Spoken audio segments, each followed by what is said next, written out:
प्रार्थना की कि हे भगवान कि हम बहुत संकट में हैं, मैं राजा दशरथ का पुत्र हूँ, ऐसे ऐसे रावण ने मेरी पत्नी उठा ली है और समुद्र के ऊपर से हमने सेना ले जानी पड़ेगी। ऋषि जी, जब आप अपने शिष्यों को इतनी पावर दे सकते हो, आप तो समर्थ हो, हम पर दया करो। आज आपके इन बच्चों के, आपके शिष्यों के हाथ में वो शक्ति रही नहीं। परमात्मा ने कहा अब इनके हाथ में रहेगी भी नहीं, क्योंकि इन्होंने आज एक भयंकर गलती कर ली, अपने आप में प्रभु मान लिया, भगवान को भूल गए ये। तब श्री राम ने कहा भगवान अब मेरा क्या होगा। तब परमात्मा ने कहा कि ठीक है, करता हूँ व्यवस्था। एक डंडी ले रखी थी परमात्मा ने, डोगा सोटी, कहा कि मैं ये रेखा लगाता जाऊंगा इस पहाड़ के चारों ओर, एक रेखा खींचूंगा, इसके बीच बीच के पत्थर बिल्कुल हल्के हो जाएंगे, जहां रखोगे वही रखे रहेंगे, पानी में डूबेंगे नहीं, कितना वजन रख लेना। अब परमात्मा ने क्या किया, एक सोटी लेकर उस एक बहुत बड़े पर्वत के चारों ओर से घुमा दी, जो उसके निकट ही था, और परमात्मा ने कहा कि उठाओ पत्थर और प्रयोग करो। अब नल और नील ये शिल्पकार भी थे, राज थे, मिस्त्री भी थे, ये उन पत्थरों को छोल छाल के और फिर सेट करना भी जानते थे। अब क्या हुआ, वो पत्थर उठा के लाए, देखा रख के, इतना भारा पत्थर ऊट पटांग सा और रख दिया, वो भी ना डूबया, ऐसे तरह ऊपरे रखा हुआ नौकर। तो सबको विश्वास हो गया कि बन गई बात। अपन आत्माओं, हमारे ये अध्यात्म मार्ग में आप कति जीरो हो चुके हो, और दास भी उसी स्थिति में था। अब दास को सतगुरु मिल गए, कहते पीछे लगा जाऊं था मैं लोक वेद के साथ, रास्ते में सतगुरु मिल गए, दीपक दे दिया हाथ। अब ये इतना बड़ा अध्यात्म मार्ग है कि जैसे हम सत साहिब बोलते हैं और पहले राम राम बोलते थे, इसका कारण क्या था, ये मंत्र जाप करने का नहीं था, ये केवल याद दिलाने का होता है कि भाई इस संसार में भगवान बिना कुछ नहीं, और जो गुरुजी ने मंत्र दे रखा है उसकी भूल ना पड़े। जैसे आप देखा करते, अब तो यह बात बिगड़ती जा रही है, नास्तिक होने जा रहा है पूरा मानव समाज, काल का दाव लग गया था। तो पहले हम देखते थे, जैसे सुबह या कभी घूमने फ्रेश होने जाते थे, आने जाने वाले मिलते थे, एक दूसरे को राम राम राम राम चाचा, वो 3-4 बार बोला करता, राम राम भाई, राम राम राम, हाँ राम राम।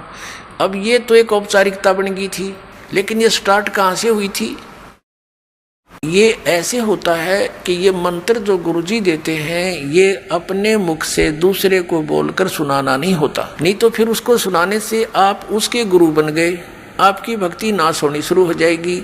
तो इसलिए उसको ये भी नहीं कह सकते कि आप इस मंत्र का जाप करा करो, गुरुजी ने बता रखा है। जैसे प्रत्येक व्यक्ति को सलाह दी जाती है कि प्रतिदिन भगवान को याद करो, मंत्र का जाप करो, भूल ना पड़े, संसारिक कामों में भूल ना पड़नी चाहिए, भगवान को याद रखा करो।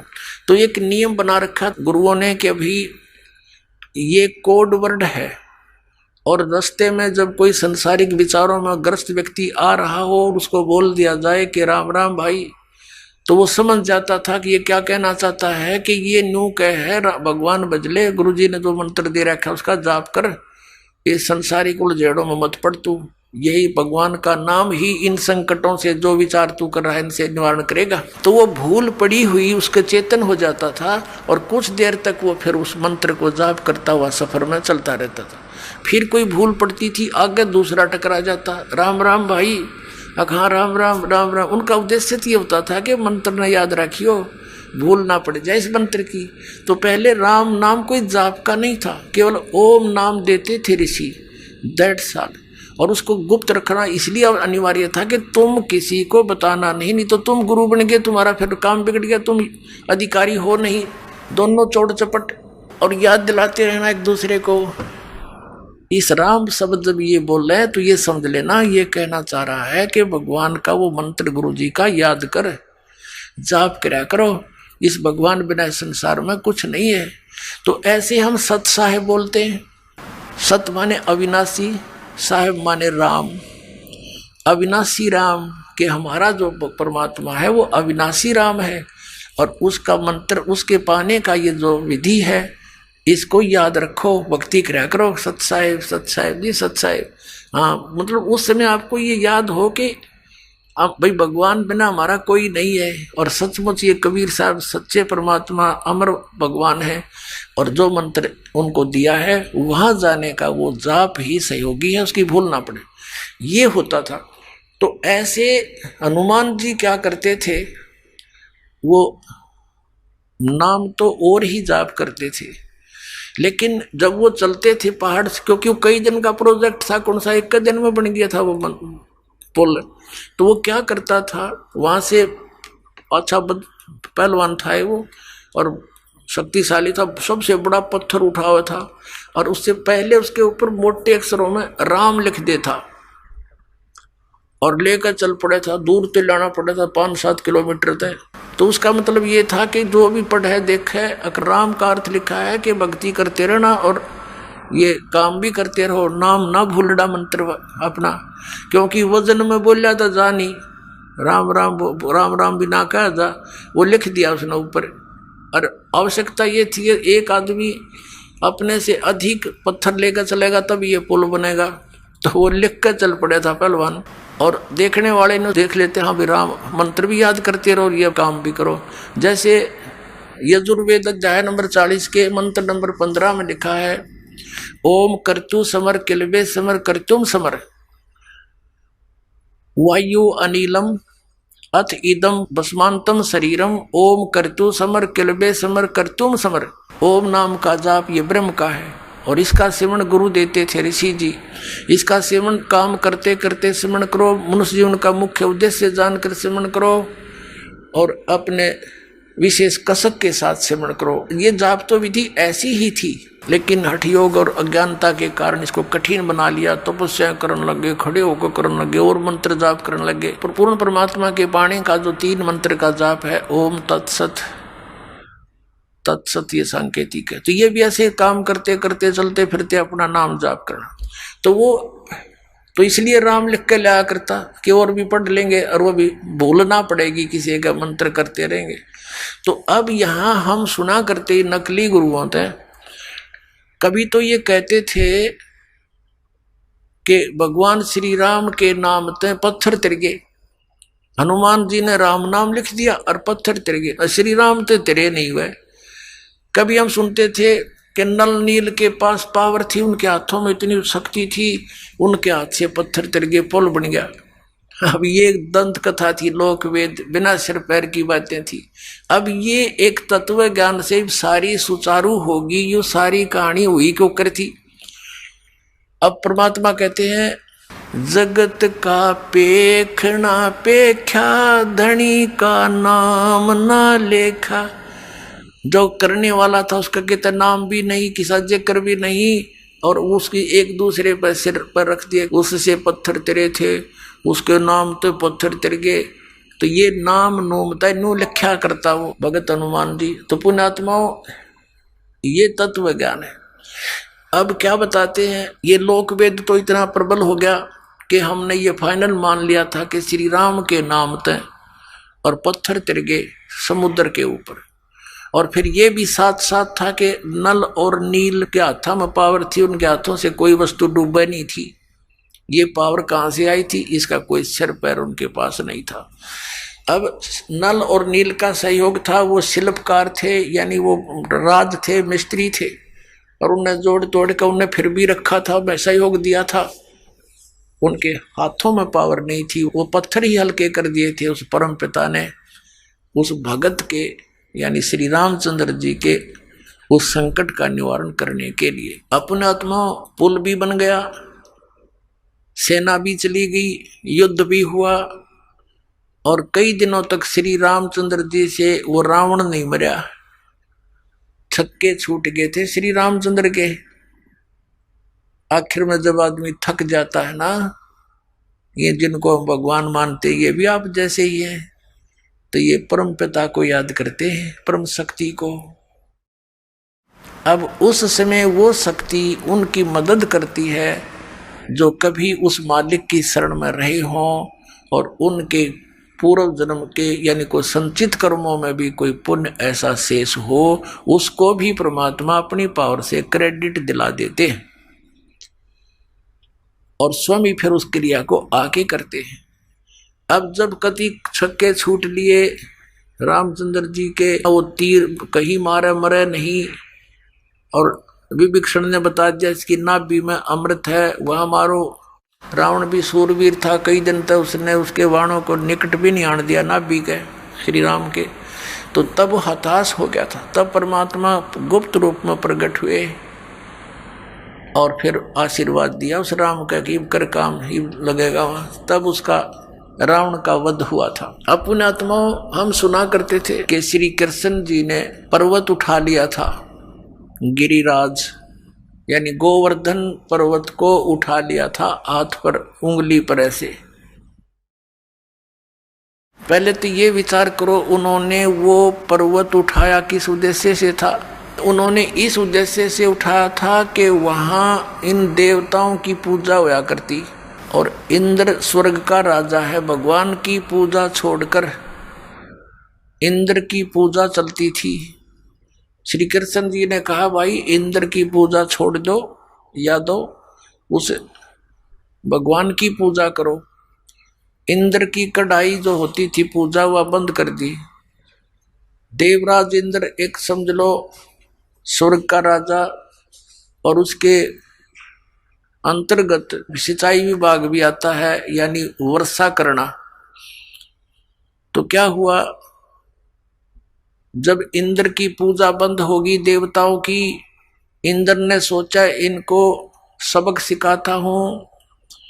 इतने जोर की वर्षा, काले बादल छा गए, चारों तरफ काली घटा छा गई और मूसलधार वर्षा शुरू होगी वर्ग नगरी को डुबोने के लिए। अब चारों तरफ हाहाकार मच गया, गौवें भी रंभाने लगी, क्योंकि गोवर्धन वो पर्वत जो था वहां पर गौवें चरा करती थी, वर्षा होती थी, घास होता था, और उन दूध दाद बेच कर ये काम चलाया करते थे अपना। और वो समाप्त करने चल पड़ा कि इसको इतना वर्षा कर दूं कि ये गोवर्धन पर्वत भी डूब जाए, आसपास की नगरी भी नष्ट हो जाए।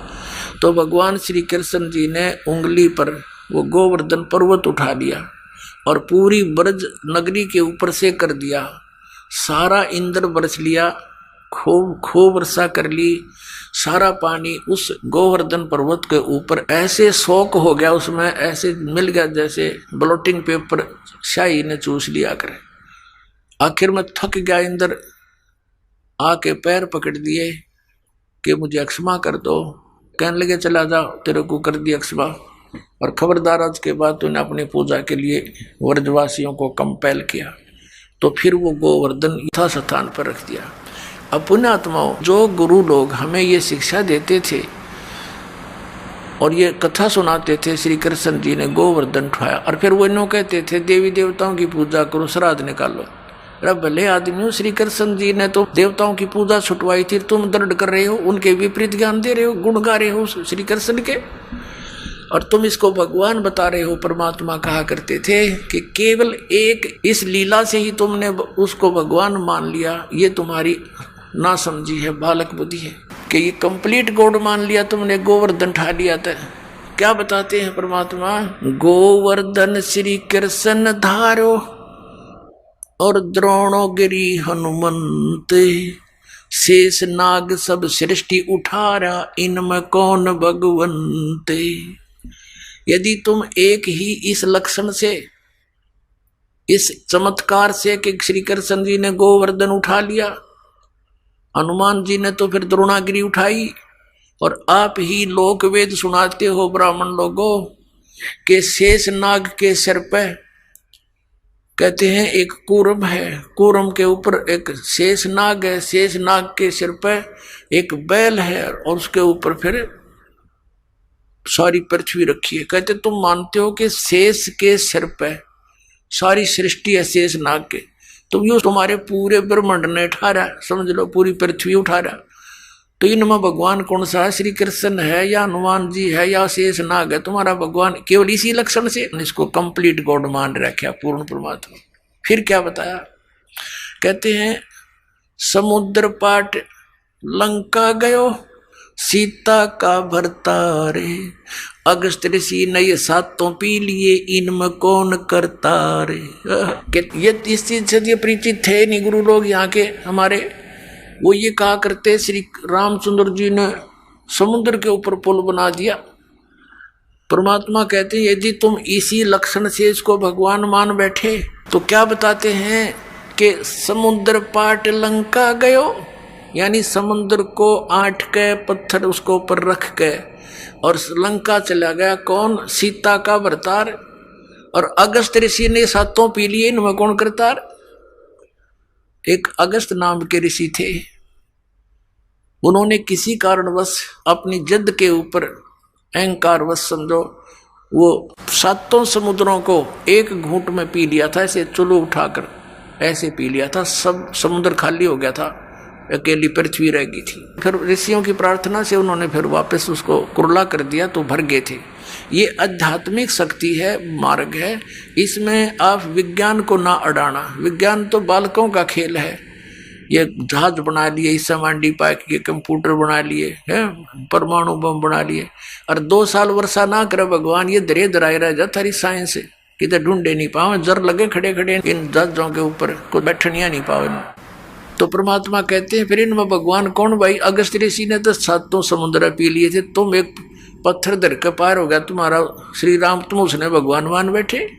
लेकिन तुमने पता नहीं वो पत्थर भी कैसे तरे थे, उसको तो मानने को तैयार ही नहीं। पर परमात्मा ने ये तरीका अपनाया हमारे अज्ञान को हटाने के लिए। श्री रामायण के अंदर एक कथा आती है कि जिस समय श्री रामचंद्र और पूरी सेना एक नाग फांस में आ गई थी, एक सिद्धि से लड़ाई होती थी, तो एक ऋषि ने एक नाग फांस, वो था हथियार, तो उसके अंदर एक सिद्धि होती है, वो अनेकों नाग बन जाते हैं, उसमें से नूरे सांप निकलाए, और उन्होंने सारी सेना को जो लड़ने को तैयार हो रही थी ज्यों की त्यों लपेटे ला के बांध दी, जैसे रस्से तो बांध दिया करे। और सारे खड़े भगवान राम वीर लक्ष्मण भी नो कति जैसे ईख बांध दिया करे, नो पूरी सी खड़ी जगह जगह, और कोई सा टसमस हो नहीं पा रहा। अब 2 मिनट पाछा उसकी गर्दन काट देते सारे, सबको खड़े खड़े आओ तो विवश हो चुके थे। कहते हैं जब श्री राम ने याद किया गरुड़ को, गरुड़ आया, पक्षी है एक, उसने उन नागों को काटा, मार दिया, और तब वो रामचंद्र जी बंधन मुक्त हुए। हाँ, परमात्मा हमें समझाया करते थे, कबीर भगवान परमात्मा कहा करते थे कि काटे बंधन विपत में, भाई कठिन कियो संग्राम में, चिन्हो रे नर प्राणिया ये गरुड़ बड़ो अक तुमरो राम। अब परमात्मा कहा करते काटे बंधन विपत में, कठिन कियो संग्राम, और चिन्हो रे नर प्राणिया यो गरुड़ बड़ा तुम्हारा राम। ये कौन सा भगवान है इनमें बताए? वो तो बंधा खड़ा थारा भगवान, तो और गरुड़ नाक उसकी सहयोग करी, तो कौन सा परमात्मा? तो इसमें तो इस तरह के तर्क देकर भगवान ने खूब समझाना चाहा कबीर परमात्मा ने, पर हमारी बुद्धि पर पत्थर डाल रखे थे इन अज्ञानी ऋषियों ने। पुण्यात्मा ये त्रेता युग में जो भगवान आए परमात्मा ऐसी लीलाएं की, बहुत सी पुण्यात्माओं को मिले। चंद्र विजय भाट का जो परिवार था वो पार किया, मंदोदरी पार हुई। अब पुण्यात्माओं एक विचारणीय विषय है यहाँ पर, परमेश्वर के सूक्ष्म वेद में अपनी द्वारा वर्णित उस सुचिदानंद घन ब्रह्म वाणी में, कबीर वाणी में कहा है, जैतन राजपाट भी चाहिए अमरा धर ले ध्यान। लेकिन ये राजपाट अच्छी चीज नहीं है, फिर भी तेरा मन नहीं मान रहा है और तूने यहाँ धक्के खाने हैं, तो वो वस्तु जो तेरे भाग में नहीं है वो हम दे सकते। अब जिस लंका को पाने के लिए रावण ने कितनी तपस्या की, अपनी यहाँ तक धड़ काट दिया, 10 बार श्री शंकर भगवान जी के लिए। अब उसको वो लंका दे दी, सोने की नगरी बन गई, और वरदान दे दिया। 10 बार शीश दिया था, 10 बार ही रामचंद्र जी ने उसका सिर काटा था, 10 बार फिर उग गया था। उसका जितना दिया था उतना ही दे सकते हैं, ये भगवान अधिक कम नहीं कर सकते। अब पुण्यात्माओं, जिस लंका को शिव का भक्त रावण नहीं रख सका, सपरिवार विनाश को प्राप्त हुआ, वो कबीर भगत को वो नगरी मिली। किसको? विभीषण को वो राज मिला और सहज मिला। ना उसने तपस्या करी, ना सिर काटे, सहज भक्ति की। तो परमात्मा कहते हैं यहां रहोगे तब तक आपको ये सुविधाएं मैं ही दूंगा। परमात्मा कहते हैं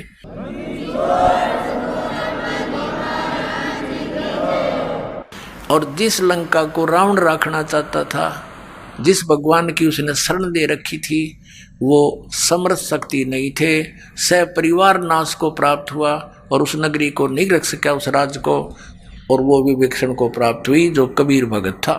पुण्यात्माओं, इन बातों से हमने बहुत कुछ निष्कर्ष निकलेगा, क्योंकि अभी तक हमने लोक वेद सुन रखा था, हमने ज्ञान नहीं सुना था। अब और भी बहुत से प्रमाण हैं। जैसे एक नरसी नाम के भगत थे, सेठ था, बहुत पैसे वाला था, और वो इतना कंजूस था कि एक पैसा भी दान नहीं करता था। और ये माया रहती कंजूस के पास ही है और उसका नाश करने के लिए रहती है, क्योंकि अंत समय में मृत्यु हो जाएगी, वो उसको प्रयोग कर नहीं सका, फिर उसमें आस्था रह जाती है, फिर वहीं धक्के खाता रहता प्रेत बनकर या सर्प बनकर। अब परमात्मा ये चाहता है कि ये माया इसकी शत्रु है, इस माया से इसको भिन्न करूं और इसको इतनी ही दूं जो इसमें ये डूब के ना मर जा, इसका काम चले, ये ऊपर तरह इसके। ऐसी विधि परमात्मा हमारी करना चाहता भगत की। अब सभी भगत जितने भी आत्मा उसी के हैं, अब वो चाहे किसी को आज भज रहे हैं, लेकिन उससे तो कुछ मिलना नहीं, और उसके दुख में दुखी हमारे वो मूल मालिक ही होते हैं। उसके पास इतनी संपत्ति थी नरसी नाम के एक सेठ के पास के उसको राजा की तरफ से ड्राफ्ट बनाने का आदेश था, जिसको हुंडी कहा करते थे। उसको राजा की तरफ से एक मान्यता प्राप्त होती थी, उसकी संपत्ति का आइडिया लगा के कि ये इतने रुपए तक की हुंडी यानी ड्राफ्ट बना सकता है। जैसे यात्री लोग होते थे, सेठ या व्यापारी होते थे, वो किसी शहर में अपने पैसे उस सेठ के यहाँ जमा करा देते थे, उससे वो हुंडी बनवा लेते थे ड्राफ्ट, और दूसरे जिस शहर में जिस सेठ की हुंडी मान्यता होती थी उसको जाकर के वो पर्ची दे दी जाती थी, चिट्ठा हुंडी। तो वो सेठ वो पैसे रख लेता था, उसको उतने पैसे उसमें अंकित थे वो दे देता था। फिर 1 वर्ष में या 6 महीने में वो सभी सेठ अपने पैसों का आदान प्रदान कर लेते थे, किसी का उधर से आया, किसी का इधर से, ऐसे हुंडी चलती थी। और वो इतना कंजूस हो गया कि दान करे नहीं। उसकी पत्नी ने कहा कि चलो जी गंगा स्नान करके आते हैं, सभी जा रहे हैं, मेरा भी मन करता है। पहले तो मना कर गया कि यही नहा ले, 2 लोटे पानी गिर के, क्या करेगी इतनी दूर जाओगी। वो ज़्यादा जिद करने से कहने लगा पैदल चलेंगे। उसने सोचा मर ले तू पैदल चल, मन ले तो चल वहाँ तक। अब पैदल गया गंगा स्नान घाट पर स्नान करने। वह स्नान जब करने लगे, परमात्मा आए एक ब्राह्मण रूप बना के और कहने लगे सेठ जी कुछ दान करो, नहाने आए हो, नहाने का पुण्य तो तभी लगेगा, कुछ ब्राह्मण को दान करो। अब सेठ कहने लगा नरसी एक ब्राह्मण, या तो मैं थोड़े पैसे लेकर आया हूँ, काम चलाओ अपने खाने पीने का, आपने पैसे चाहिए ना, वहाँ आ जाना मेरे घर पे। पहले भगवान ने कहा कि भाई इतनी दूर कैसे आऊँगा, कुछ पैसे दे दे। न बोला ना 1 टका दूंगा और 1 टका लिख ले मेरा, और वहाँ आज ही दे दूंगा घर पे, यहाँ नहीं दूँ, अब तो बस मैं अपना रास्ते का ही खर्च लेकर आया हूँ। उसकी पत्नी ने बतेरा कहा तू दे दे, मेरे पास रखे पैसे। ने बोला चुप रह, तू घड़ी ना बोला है। अब वो स्नान करके बताया गए घर ने, वो घर में प्रवेश हुआ था। नरसी सेठ कंजूस पीछे पीछे परमात्मा पहुंच गए 1 सेकंड में। उसने तो 1 हफ्ते में सफर किया होगा, वो 1 सेकंड पहुंच गए। और जाते कुआड़ खड़खड़ाए और कहा नौकर आए भी, बोलो कैसे ब्राह्मण, कि भी सेठ जी ने मेरा 1 टका दान करने का वायदा कर रखा, वो कहियो मेरा टका दे दे, मैं आ गए। अब उन्होंने जाकर कहा नौकरों ने कि सेठ जी, एक ब्राह्मण कह रहा है कि आपने कोई दान करने का वायदा किया था 1 टका, वो दान दक्षिणा लेने ब्राह्मण आया हुआ गेट पे। अब नरसी ने सोचा भाई ये तो बड़ा पीछे पड़ा, फिर उसने किन्नू कहा, किन्नू कह दे कि कल देगा, कल आज तो थक रहा हूं मैं। अब नौकरों ने कह दिया जी कल दे लियो, कल दे देगा। अच्छा भाई कल दे देगा, कोई बात ना। उसका बाग था सेठ का, वहीं उस बाग में बिछा लिए वस्त्र, भगवान ने लौट गए उड़े। अब वो सेठ बोला गया कि वो कहने लगे नौकर जी वो तो बाग में लेटा हुआ आपके में, सुबेरा फिर आ लिया। कहा कि भाई कहियो सेठ जी ने मेरा टका दे दे, दान दे। अब नरसिंह जी ने सोचा भाई आज तयू 1 टके पे सटराई कर दी, इसने मेरा पीछे पड़ गया, तड़के 10 रुपये मांगेगा, इसने तो राह ही पाएगी। तो कह दे, उस सेठ ने कहा कि नौकरों से कि जाके कह दो उस संत को, ब्राह्मण को, कि हमारे सेठ जी अस्वस्थ हो गए हैं और स्वस्थ हो जाएंगे, हफ्ते 10 दिन में फिर आ जाना, फिर देंगे।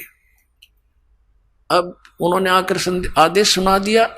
परमात्मा बोले भाई ठीक है, फिर क्या आया जा है, फिर तो इतनी दूर से कहाँ आया जाता है, स्वस्थ हो जाएंगे तब दे देंगे। वहीं फिर जा बिछाया वस्त्र बाग में। अब सेठ ने पूछा कि गया वो कमबख्त? अक नहीं जी, वो तो कहता है ठीक है स्वस्थ होने के बाद दे देंगे, लेकर ही जाऊंगा अब तो। अब सेठ ने सोचा भाई अच्छा भूत चिपका। उसने अपने नौकरों से कहा 2-3 दिन के बाद कि यूं कह दो कि सेठ जी मर गया। अब नौकरों ने जाके कह दिया भाई ब्राह्मण ए विप्र जी, हमारे सेठ का देहांत हो गया, बड़ी बुरी हुई, थक कर आए थे, सफर में आए थे, ऐसे ऐसे अस्वस्थ हो गए, मर गए होते। परमात्मा बोले भाई कोई बात ना, हमारा यजमान था, अब तो लकड़ी दिलाकर ही जाऊंगा, अब ऐसे थोड़ा जाऊंगा, उसको तो लकड़ी दिलाकर ही जाऊंगा। अब उन्होंने बता दिया सेठ को कि भाई ऐसे ऐसे वो तो यूं कह है, लकड़ी दिलाकर ही जाऊंगा। सेठ ने कहा तुम यूं करो, मेरी अर्थी तैयार करो और लकड़ियां ढोना शुरू कर दो। अब उनके नौकरों ने 5-7 लगे, वो लकड़ी ढोने लग गए। अब इतना बड़ा सेठ मर जा तो सारा गांव ने इकट्ठा हो जा, पूरख बना रहे हो। तो 5-7 नौकरा तक बड़ा लकड़ी इकट्ठी करवा ली और अपनी अर्थी उठवा के चल पड़ा। परमात्मा ने बिठा लिया ऐसा मोटा लकड़, अर्जा दरिया उसकी छाती पे, वो लुटा दिया था चता के ऊपर। और वो नू क्या था, आग ना लाइयो कि आग ला दो। तो परमात्मा ने कहा कि भाई सेठ जी तो जीत्या मैं आ रहा, पर भाई यो आत्मघात ना करे, हमने माफ कर दिया तेरा टका, हम नहीं लेंगे आज के बाद, तू उठ ले, मरे मत। बोला सचमुच? कहा सचमुच। जब उठ लिया, नौकरों से बोला सारे लकड़ उठाओ चलो वापस। पीछे छोटे मोटे भी पड़े थे ना, वो भी अपनी डाल के धोती में और सारे उठा के लाया, इतना कंजूस था। और दान करे नहीं। अब परमात्मा को पता था मेरी प्यारी आत्मा इसमें डूब कर मरेगा। एक पुत्री थी, उसका ब्याह कर रखा था और संतान नहीं थी, और मूर्ख आदमी उसका ऊपर चिपका बैठा था बिना ज्ञान के। अब परमात्मा अपने बच्चे के हित के लिए पता नहीं कहते क्या क्या कार्य करता हूँ, कैसे चरित्र करता हूँ। अब क्या किया, सेठ जी अगले दिन निकले शहर सपट्टे को, क्यों कई दिन के बंद थे।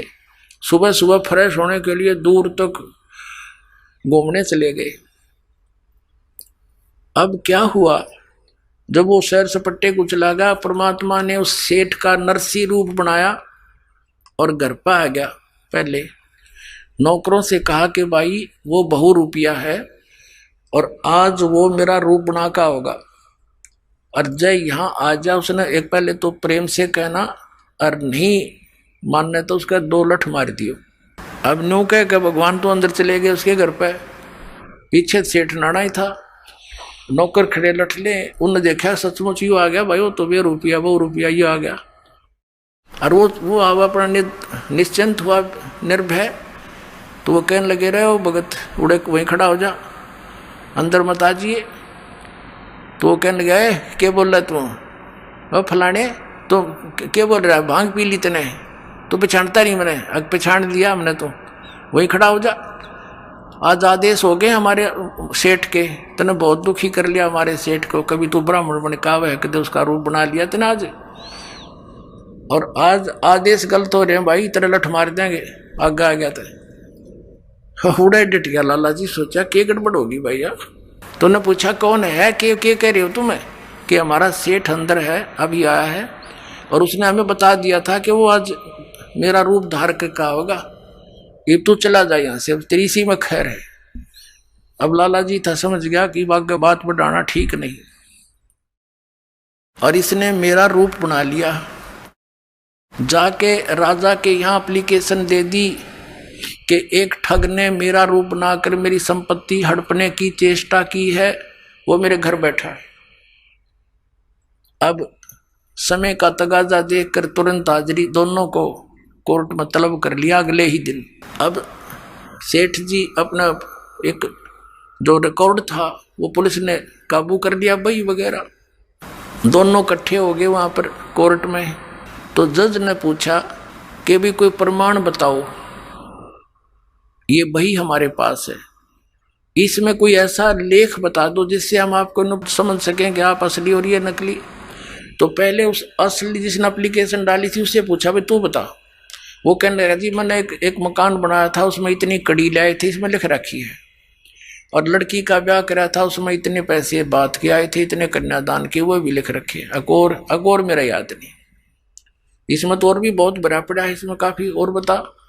तब जो परमात्मा बने हुए थे डुप्लीकेट, उसके वैसे तो ओरिजिनल है, भगवान तो सबके मालिक हैं, तो जो नकली था उससे पूछा, भगवान से पूछा कि बताओ इसमें कोई प्रमाण। तो परमात्मा ने पिछले पृष्ठ से शुरू कर दिया पढ़ना, अब सुन ले भाई, खोल कर देख ले। जज वो देखकर वो सारी सुनाने लग गया, 5-4 पृष्ठ लगातार पढ़ दिए।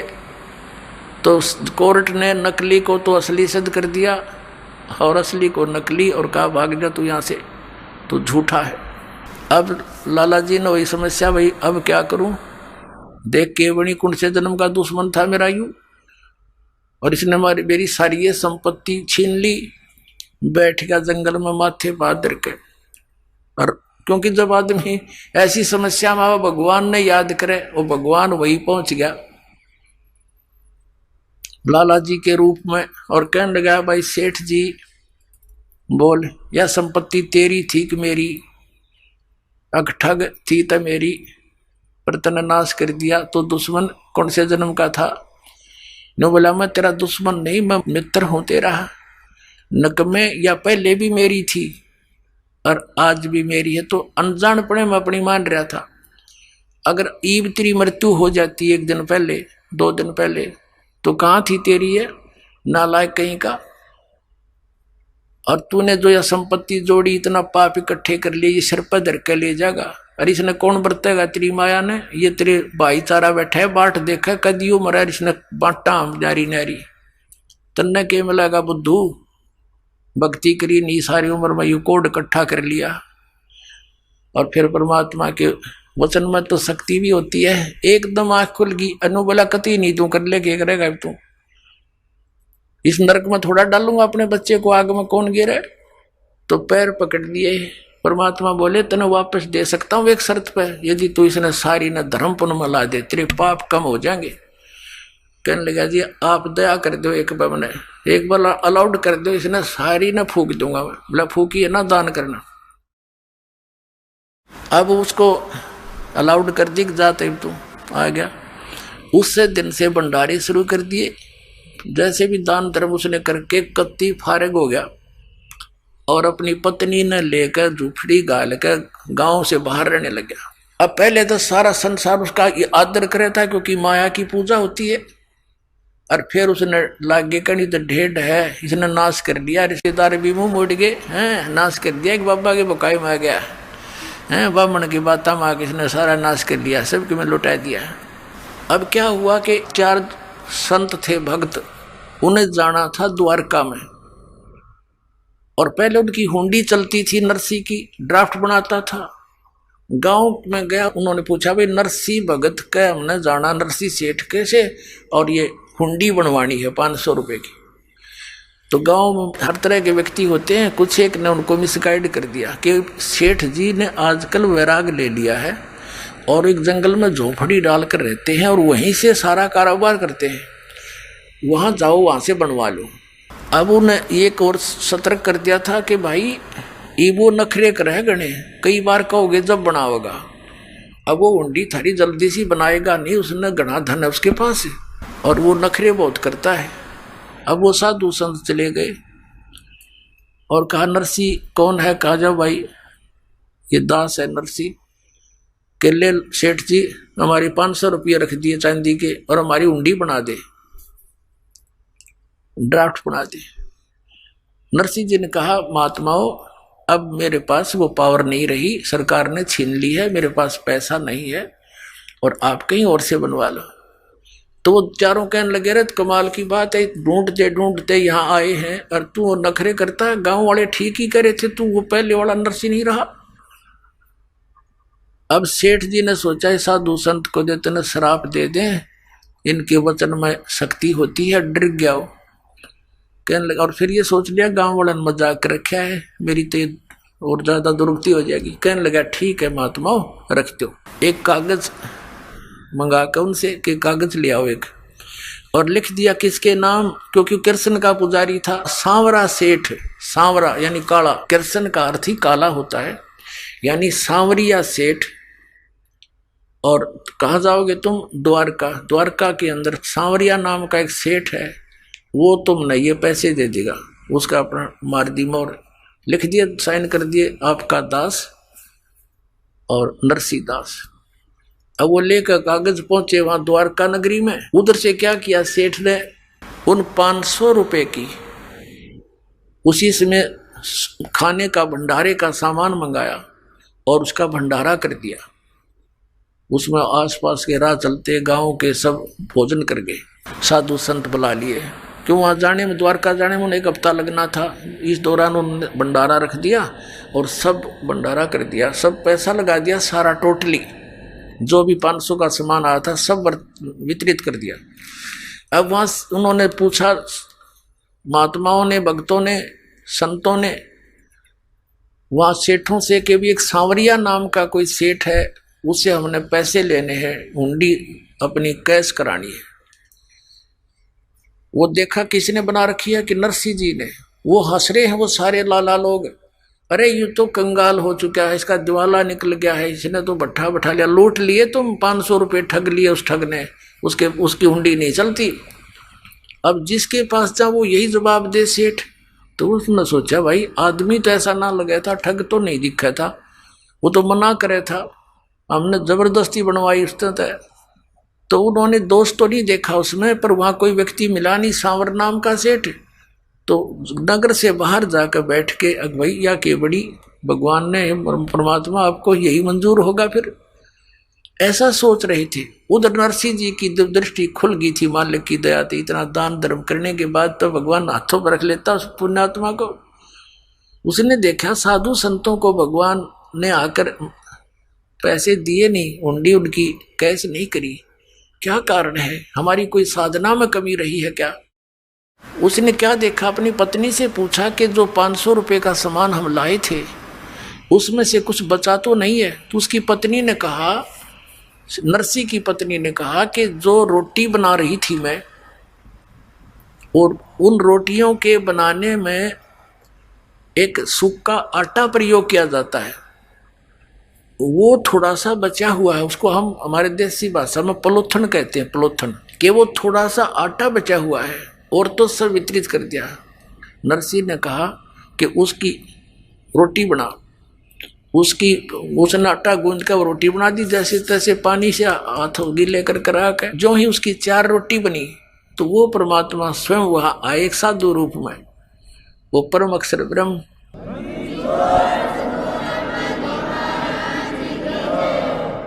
कहते सोचल सीधर मैं करूं अपने जन के काज। और द्वार पे आकर कहने लगे भाई नमस्कार, राम राम। सेठ ने कहा महाराज जी रोटी खाओ, भूख लगी होगी। कहा भाई भूख लगी है। वो बैठ के वहाँ गली में उसके झोपड़ी खा गए और रोटी पानी के साथ 4 रोटी खा ली, खाकर चले गए।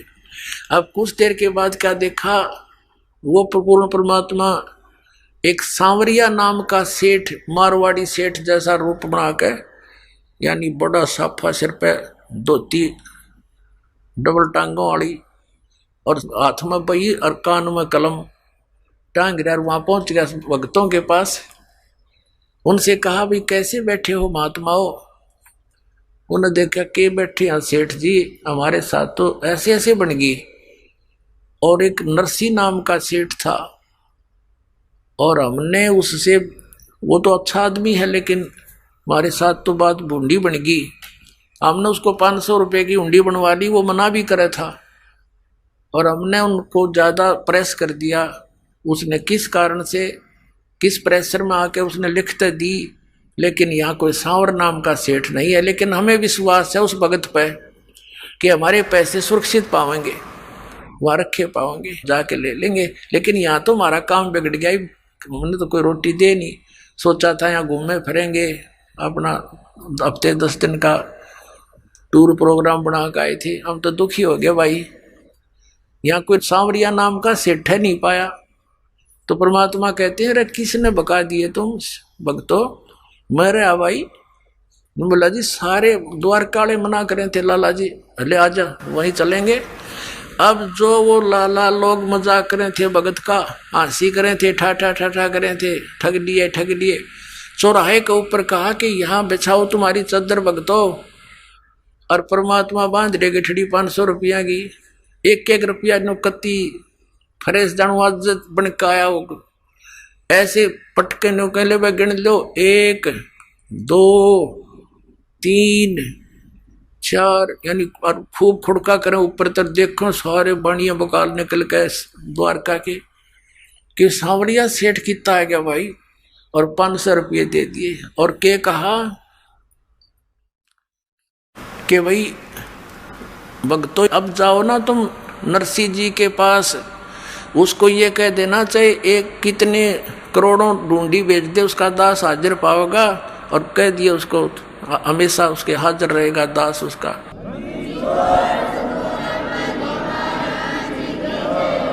नरसी जी की हुंडी झाली वो सांवल सा कहाया, ज्योति का ब्याह भया जब भात भरण को आया। वही परमात्मा वो पूर्ण ब्रह्म सबका धारण पोषण करने वाला। अभी तक जैसे हम किसी भी भगवान की भक्ति करते थे इष्ट रूप में, हम मानते थे ये कर रहे हैं, नहीं, जगत का पेखना पेखा धनी का नाम न लेखा। ये कबीर परमात्मा हम सबको संभालता है, ऐसे ऐसे उनके दुखों का निवारण करते हैं भक्तों के कारण। वो कहते हैं जो जन मेरी शरण में ताका हूं मैं दास, और गेल गेल लाग्या फिरूं जब लग धरती आकाश। बोलो सतगुरुदेव की जय हो। परम पिता परमात्मा पूर्ण ब्रह्म सारी सृष्टि के रचनहार कुल मालिक कबीर परमेश्वर जी की असीम कृपा से आप पुण्यात्माओं को ये सत्संग सुनने का सु अवसर प्राप्त हुआ। सत्संग में आने से प्राणी को ये ज्ञान होता है कि हम कौन है, कहाँ से आए हैं, इस संसार में हमारा जीने का उद्देश्य क्या है, हमने करना क्या चाहिए था, हम कर क्या रहे हैं। जब तक हम सत्संग में नहीं आते तब तक हम अपनी परंपरागत क्रियाओं को करके ही संतुष्ट रहते हैं, क्योंकि वही क्रियाएं पूरा समाज कर रहा होता है।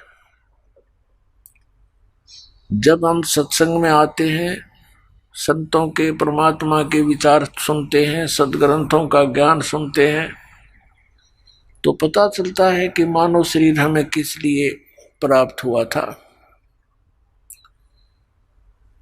और हम उसका कितना सदुपयोग या दुरुपयोग कर रहे हैं। पुण्यात्माओं, दास बहुत बार कहता है कि विश्व में यदि कहीं सत्संग है तो सतलोक आश्रम बरवाला, जिला हिसार, हरियाणा में। इसके अतिरिक्त जहाँ भी ये श्रद्धालु सत्संग मानकर जाते हैं, उन संतों के विचार सुनते हैं, ऋषि महर्षि मंडलेश्वरों आचार्यों शंकराचार्यों के जो विचार सुनते हैं, तो वो सत्संग नहीं है। जो ज्ञान शास्त्र विरुद्ध होता है वो व्यर्थ होता है। जैसे विद्यार्थी शिक्षा ग्रहण करने के लिए टीचर के पास जाते हैं, विद्यालय में जाते हैं, और टीचर का कर्तव्य होता है कि वो सिलेबस के अनुसार ही शिक्षा बच्चों को पढ़ाए, शिक्षा दे।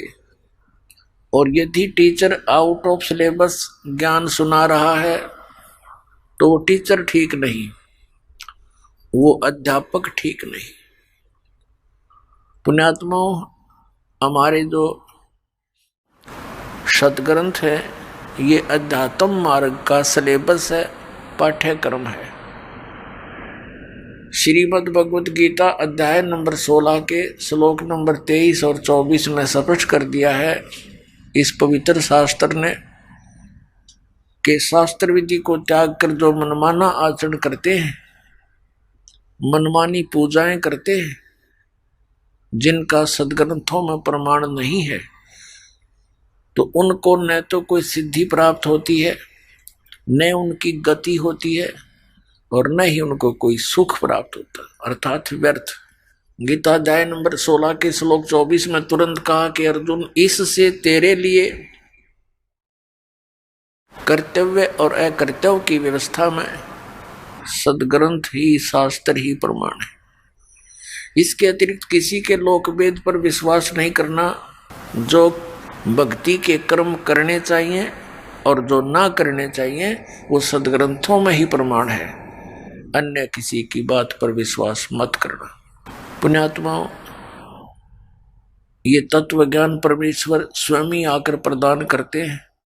परमात्मा के विधान में, परमात्मा के गुणों में लिखा है कि वो परमेश्वर अपनी प्यारी आत्माओं को मिलता है, उनको तत्व ज्ञान से परिचित कराता है,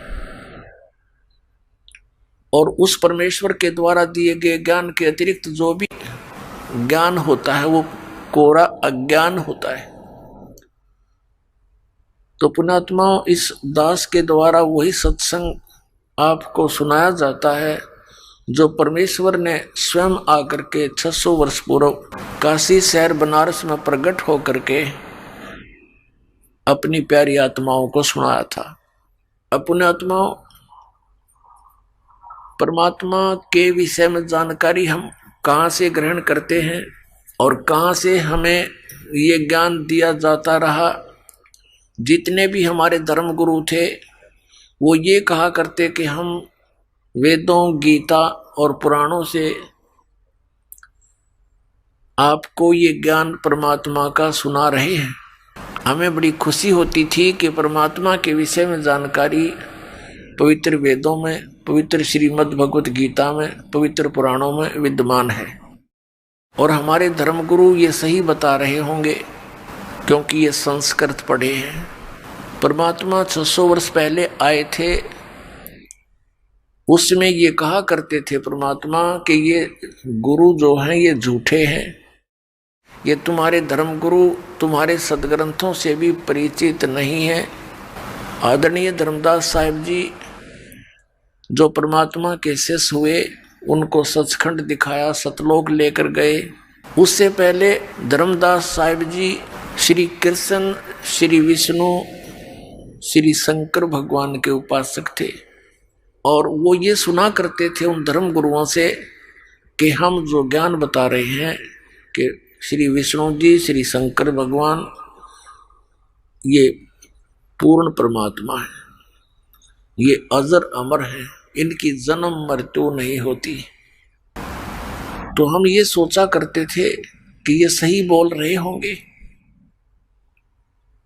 इसी ज्ञान पर आधारित थे आदरणीय धर्मदास साहिब जी।